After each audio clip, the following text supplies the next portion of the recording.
तो बहुत सारे साथी पूछ रहे हैं कि सर अगर सरकार निर्णय नहीं लेती है जनता की कर्जा माफी का तो हमारे पास क्या क्या विकल्प है।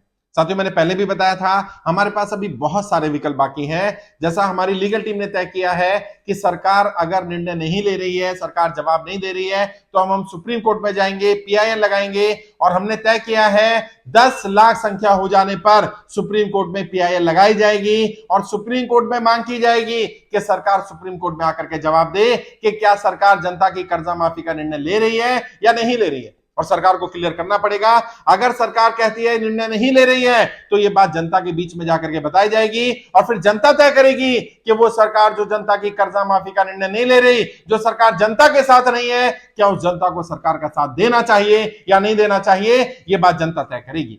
और अगर सरकार कहती है हाँ हम निर्णय लेने जा रहे हैं, हम इस पर फैसला ले रहे हैं, तो सरकार से पूछा जाएगा कब तक फैसला ले रहे हैं और क्या निर्णय लेने जा रहे हैं। हमारी जो मेन मांग है कि या तो लोगों का लोन माफ कर दिया जाए और जिनका लोन माफ ना किया जा सके उन्हें कम से कम 2 वर्ष का समय दिया जाए। ये 2 मांगों से हम पीछे हटने वाले नहीं है। या तो सरकार लोन माफ कर दे और जिनका लोन माफ नहीं कर पाएगी उन्हें 2 वर्ष का समय दे, ना पेनल्टी लगेगी, ना सरचार्ज लगेगा, ना इंटरेस्ट लगेगा, ना किसी तरह की कोई प्रताड़ना होगी, ना उन्हें कोई ईएमआई पे करनी है। 2 साल का इंटरेस्ट फ्री समय मिल जाएगा तो व्यक्ति अपने आप ही अपना व्यापार चला करके कोई ना कोई काम धंधा करके अपनी आर्थिक से ठीक कर लेगा, अपने आप को कर्जे की दलदल से बाहर निकाल लेगा।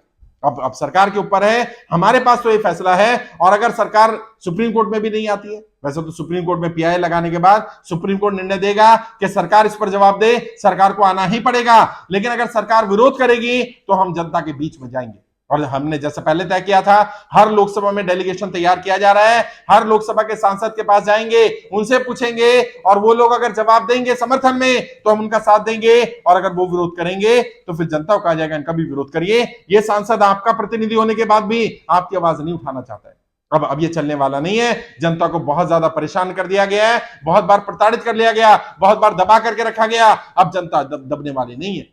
जनता को समझ में आ गया और खासकर से वो लोग जो सरकार की गलत नीतियों के कर्जे की दलदल में फंसे हैं, उसमें सरकार को तो निर्णय लेना ही पड़ेगा। और वैसे भी किसी व्यक्ति के कारण अगर कोई व्यक्ति परेशान होता है, किसी का व्यापार बंद हो जाता है, नौकरी छूट जाती है, कोई दिक्कत आ जाती है, तो उस व्यक्ति पर पेनल्टी लगती है, उस व्यक्ति को हर्जाना भरना पड़ता है। अगर सरकार ने नोटबंदी करी, अगर सरकार ने जीएसटी लगाया, सरकार ने लॉकडाउन लगाया और उसके कारण व्यक्ति का व्यापार बंद हो गया, व्यक्ति की नौकरी छूट गई, कमाई का साधन नहीं रहा या कोई कमाने वाला दुनिया में नहीं रहा, तो फिर उसका तो लोन माफ होना चाहिए, उसे तो मदद मिलनी चाहिए। और क्या सरकार सिर्फ अमीरों की सरकार है? क्या सरकार सिर्फ बड़े बड़े उद्योगपतियों को राहत देने के लिए, जिनका लाखों करोड़ रुपए लोन अंडरराइट कर दिया जाता है, राइट ऑफ कर दिया जाता है, अलग अलग तरीके से उनको मदद कर दी जाती है? ऐसा नहीं चलेगा। आम जनता ने भी सरकार बनाने में मदद की है, आम जनता का भी रोल रहा है। आम जनता के बिना सपोर्ट के आप सरकार में नहीं आ सकते थे, आप बड़े बड़े उद्योगपतियों की मदद नहीं कर सकते थे। और जैसे मैंने कहा हमारी किसी नेता से लड़ाई नहीं है भाई, हमारी नरेंद्र मोदी से भी लड़ाई नहीं है, हमारी भारतीय जनता पार्टी से भी लड़ाई नहीं है। हम तो सबके साथ हैं। जो जनता का कर्जा माफ करेगा हम उसका साथ दे देंगे। आज नरेंद्र मोदी जी सत्ता में है, उनसे मांग की जा रही है, कल कोई दूसरी पार्टी होगी उनसे मांग की जाएगी।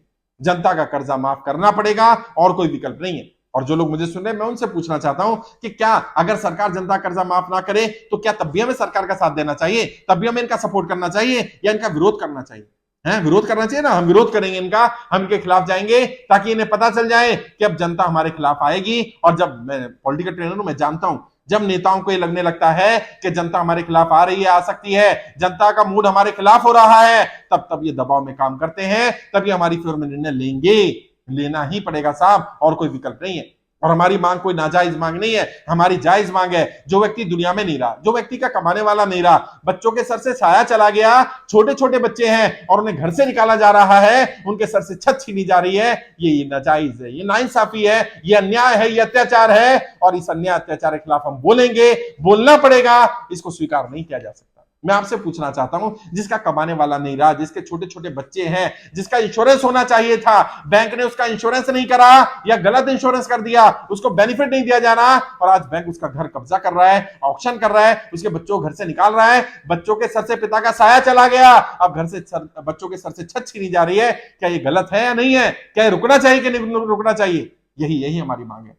सरकार को ऐसे लोगों की मदद करनी पड़ेगी, ऐसे व्यापारियों की मदद करनी पड़ेगी, ऐसे नौकरियों करने वालों की मदद करनी पड़ेगी, ऐसे किसानों की, ऐसे मजदूरों की मदद करनी पड़ेगी जो सरकार की गलत नीतियों के कारण कर्जे की दलदल में फंसे हैं। जब सरकार ने लॉकडाउन लगाया, जब सरकार ने नोटबंदी करी, सरकार ने जीएसटी लगाया और लोगों का काम धंधा बंद हो गया, तो कैसे, कहां से ईएमआई भरेंगे वो?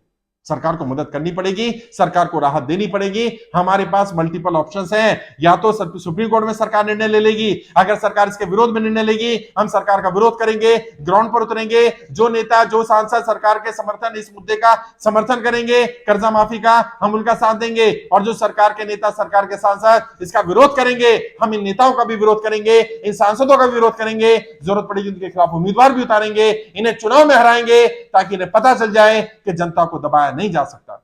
और संख्या बल बड़ा महत्वपूर्ण होता है साथियों। हमारा पहला टारगेट 10 लाख लोगों को इकट्ठा करके पीआईएल लगाना है, और हमारा टारगेट अल्टीमेट टारगेट 1 करोड़ लोगों को इकट्ठा करना है।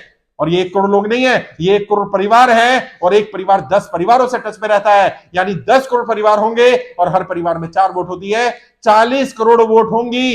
ये नेता कान खोलकर सुन ले, 40 करोड़ वोट जिधर चली जाएंगी उधर पूरा समीकरण बदल जाएंगे साहब। जनता का कर्जा माफ करना पड़ेगा। जो नेता जनता की कर्जा माफी का समर्थन करेंगे हम उनका साथ देंगे, सहयोग करेंगे, सपोर्ट करेंगे।